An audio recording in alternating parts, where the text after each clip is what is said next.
छत्रपती संभाजीनगरमध्ये काल एका तरुणाचा किरकोळ वादातून खून झाल्याची माहिती समोर आली आहे। चेतन संजय गिरी असं त्या तरुणाचं नाव असून सदर तरुण आपल्या मित्रांसोबत पार्टी करण्यासाठी गेला असता त्यांची एकमेकांसोबत शाब्दिक चकमक झाली।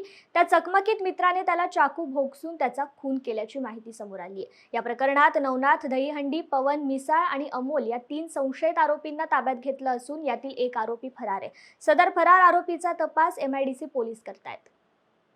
काल मध्यरात्री सुमारास एक हॉटेल लखतदार व्हेज रेस्टॉरंट आहे, त्याच्या मागे ओपन प्लॉट आहे अमोल ताटे या इसमाचा। तर त्या ठिकाणी चेतन गिरी, त्यानंतर पवन मिसाळ आणि नवनाथ दहीहंडे आणि विनीत असे सगळे मित्र एकत्र बसले होते।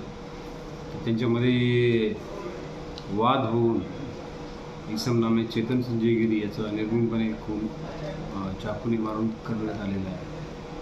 त्या संदर्भात त्याच्या वडिलांची फिर्याद घेऊन गुन्हा दाखल केलेला आहे आणि अद्याप हवा तो आम्ही पवन मिसाळ आणि नवनाथ दहीहंडे यांना अटक केली आहे। इतर आरोपींचा शोध चालू आहे। नेमकं कारण काय असू शकतं? काही कारण जर तपासामध्ये ते निष्पन्न होईल नक्की कारण काय आहे, पण त्यांचं सडन प्रोव्होकेशन आहे त्याच्यामध्ये आणि त्यामधूनच ही घटना प्राथमिक घडल्याची दिसून येते।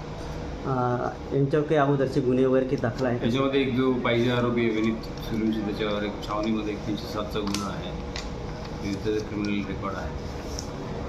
अजून काही गुन्हे उघड होण्याचे काही चान्सेस आहे? नाही।